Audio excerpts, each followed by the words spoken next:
എല്ലാവർക്കും പുതിയൊരു വീഡിയോയിലേക്ക് സ്വാഗതം. ഇന്ന് നമ്മൾ ഉണ്ടാക്കാൻ പോകുന്നത് ഒരു മസാല ചോറാണ്. അതിനായിട്ട് കുറച്ച് സാധനമൊക്കെ എടുത്ത് വെച്ചിട്ടുണ്ട്. ആദ്യം നമ്മളൊരു പാത്രം ചൂടാക്കിയിട്ട് ഇച്ചിരി ജീരകം ഇട്ട് പൊട്ടിക്കാം. ജീരകം പൊട്ടിയതിൻ്റെ കൂടെ ഇഞ്ചിയും ഇട്ട് പൊട്ടിച്ച് ഇനി നമുക്കതിൻ്റെ കൂടെ ഉള്ളി ഇട്ട് വഴറ്റാം.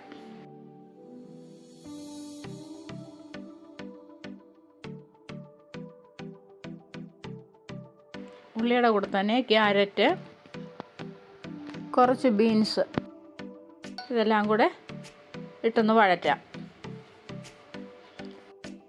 ആവശ്യത്തിനുള്ള ഉപ്പിടാം. ഇതൊന്നുകൂടെ നമുക്ക് ഇളക്കാമേ.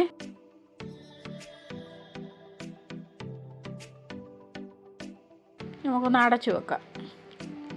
ഉപ്പിട്ടത് കൊണ്ട് പച്ചക്കറിയെന്നൊക്കെ ഇച്ചിരി വെള്ളം ഇറങ്ങി വരുമേ. പിന്നെ നമുക്ക് 1 ടീസ്പൂൺ മുളക് പൊടിയും 3/4 ടീസ്പൂൺ മല്ലിപ്പൊടിയും ഇട്ട്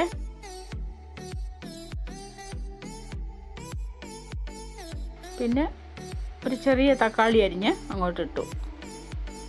എല്ലാം കൂടെ നമുക്കൊന്ന് ഇളക്കിയെടുക്കാം. ഇളക്കിയിട്ട് നമുക്കിത് വേകാനായിട്ട് ഒന്ന് ആവിയേറ്റാം.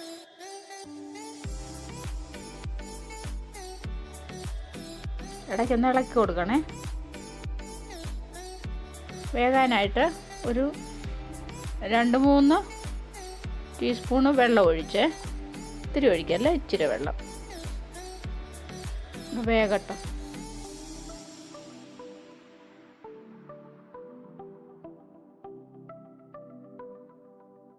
ഇപ്പോൾ തന്നെ പച്ചക്കറി എല്ലാം വെന്തിട്ടുണ്ട്. 1/2 ടീസ്പൂണ് മസാലപ്പൊടി ഇട്ട് കൊടുത്തേ. പിന്നെ നമ്മളിവിടെ വേവിച്ച് വെച്ചിരിക്കുന്ന ചോറിട്ട് കൊടുത്തു. എല്ലാം കൂടെ നമുക്കൊന്ന് ഇളക്കാം.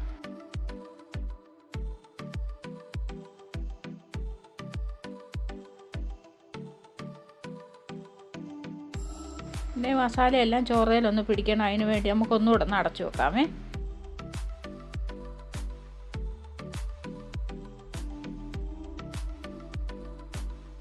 അപ്പോൾ നമ്മുടെ ചോറായിട്ടുണ്ട്.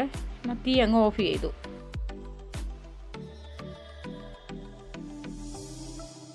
നമുക്ക് അരമുറി നാരങ്ങ പിഴിഞ്ഞൊഴിക്കാം പുളിക്ക് വേണ്ടി.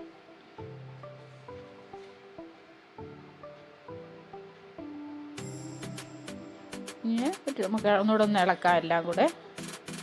എന്നിട്ട് ഒരു പാത്രത്തിലോട്ട് വിളമ്പിയെടുക്കാം. ഇച്ചിരി തൈരും കൂടെ കൂട്ടി കഴിക്കണേ. എല്ലാവരും ഇങ്ങനെ ഉണ്ടാക്കി നോക്കണേ. വീഡിയോ കണ്ടതിന് താങ്ക് യു.